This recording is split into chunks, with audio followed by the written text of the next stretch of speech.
चला व्यवस्थेला प्रश्न विचारूया या मथळ्याखाली आज मनसेचं आंदोलन आहे आणि वेगवेगळ्या विषयाच्या संदर्भात मनसेनं प्रश्न उपस्थित केलेत।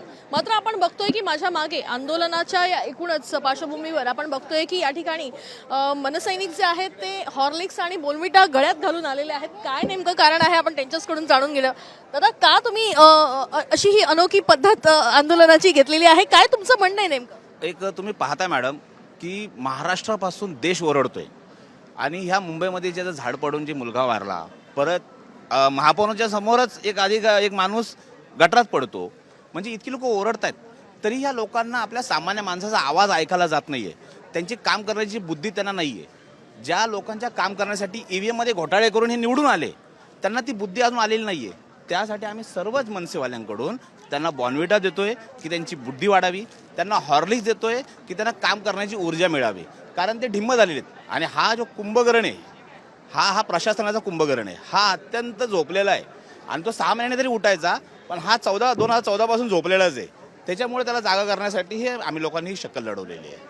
कुंभकर्ण नेमका तुम्ही कोणाला संदर्भ दिलेला आहे आणि नेमकं महागाई, बेरोजगारी, भ्रष्टाचार असे प्रश्न तुम्ही या निमित्तानं उपस्थित केलेले आहेत? आज तुम्ही दिल्लीपासून महाराष्ट्रापर्यंत, म्हणजे दिल्लीपासून गल्लीपर्यंत सगळीकडे एकच प्रश्न आहे, महागाई, बेरोजगारी, स्मार्ट मीटर, नीट परीक्षा आणि जे परीक्षा झाले त्याच्यामध्ये असलेले मार्क, ह्याच्यामध्ये किती घोळ आहे। मग ह्या लोकांना हे कुंभकर्ण जागा करण्यासाठी ढोल ताशे आपल्याकडे खूप आहेत, फक्त राज साहेबांचा एखादा फटाका वाजेलच, येणाऱ्या दिवसात त्यांना कळेल। आणि मेन माझी एक मागणी आहे की भाऊ तोरसकर हे खूप मोठे पत्रकार आहेत, त्यांची पत्रकारिता आम्ही सगळेजण पाहतोय, पण ते वारंवार असं सांगतात की विरोधी पक्षाचे आंदोलन हे फक्त कॅमेऱ्यापुरते असतात। तर मी त्यांना हे सांगू इच्छितो की मनसेचं आंदोलन हे कॅमेऱ्यापुरतं नसून लोकांच्या नजरेत भरणारं आहे। आणि हे मी भाऊ तोरसकर हे खूप मोठे आहेत, पण त्यांना मी एक लहान थोडी मोठा घास घेऊन सांगतोय की मनसेच्या आंदोलनाला कॅमेऱ्याच्या नका समजू, लोकांच्या नजरेचा आणि मनाचा विचार करून मनसे आंदोलन करतं।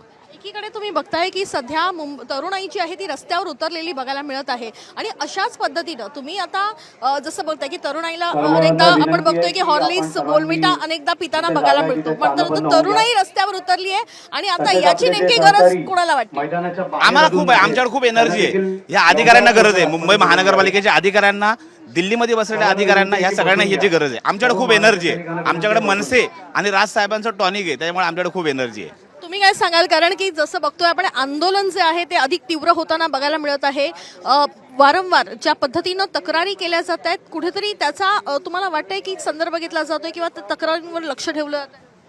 आता बघायला गेलं तर शिवाजी पार्कमध्ये जितकं नीट परीक्षेबद्दल ते कॉलेजची मुलं वगैरे आहेत त्यांना सरळ पकडतायत, मारतायत, जेलमध्ये टाकतात, हे खूप चुकीचं चालू आहे। प्रशासनाला जाग आली पाहिजे आणि प्रशासनाला प्रश्न विचारण्यासाठी आम्ही हे आंदोलन आज छेडलंय, कारण खूप लोक आता कंटाळलेली आहेत आणि म्हणजे सामान्य लोक पण, आम्ही राजकारणी तर आहोतच, पण सामान्य लोक पण आता खूप कंटाळली आणि सामान्य लोकांनी पण आवाज यावर उठवला पाहिजे, कारण प्रशासनाला प्रश्न विचारले पाहिजे। कारण आता बघितलं ना, एवढा पाऊस पडला त्याच्यामध्ये गटारं भरली गेली, माणसं म्हणजे मेली गेली, झाडं किती पडली, म्हणजे हे लोक काय करतायत? इतकी वर्ष सत्तेत राहून हे लोक काय करतायत? आणि तरी पण आपण कोणी बोलायचं नाही, आपण प्रशासनाला प्रश्न विचारायचे नाही, मग तो महाराष्ट्र द्रोह असतो। म्हणजे आपले मुख्यमंत्री तरी किती बुद्धिमत्तेचे आहेत बघा, हा म्हणजे यांना काहीच पडलेलं नाही। बघतोय की या ठिकाणी प्रश्न उपस्थित करण्यात आलेला आहे, मात्र आपण बघतोय की या ठिकाणी खरं तर प्रश्न या निमित्तानं आपण बघतोय की चिमुकल्याला न्याय मिळाला पाहिजे, विकास हवा, पण जीव घेणार नाही, असे अनेक पोस्टर्स जे आहेत ते या निमित्तानं सध्या लावण्यात आलेले बघायला मिळत आहेत। ताई, काय सांगाल, कारण की हाच खरं तर महत्त्वाचा प्रश्न या मनसेनं याच्या आधी देखील उपस्थित केला होता, जेव्हा या चिमुकल्याचा बळी गेला होता। मला वाटतंय की जो रिपोर्ट आलेला आहे किंवा सिस्टम किंवा अधिकाऱ्यांतर्फे ते सांगण्यात आलेलं आहे, त्या संदर्भात काय सांगा? खरं म्हणजे चिमुकल्याला न्याय मिळालाच पाहिजे, हे BMCचंच काम आहे, आम्ही त्याच्यासाठी सहकार्य म्हणजे राहत आहोत। मुंबईत अजून काही ठिकाणी बरेचसे धोकादायक झाडं याची छाटणी नाही झाली आहे, तर मुंबई महानगरपालिकेच्या कर्मचाऱ्यांनी तात्काळ याच्यावरती लवकरात लवकर छाटणीचं काम करावं, जेणेकरून येणाऱ्या पावसामध्ये इतर लोकांच्या गाड्या, इतर लोकांचा जीव वाचेल, याची महानगरपालिकेच्या कर्मचाऱ्यांनी काळजी घ्यावी।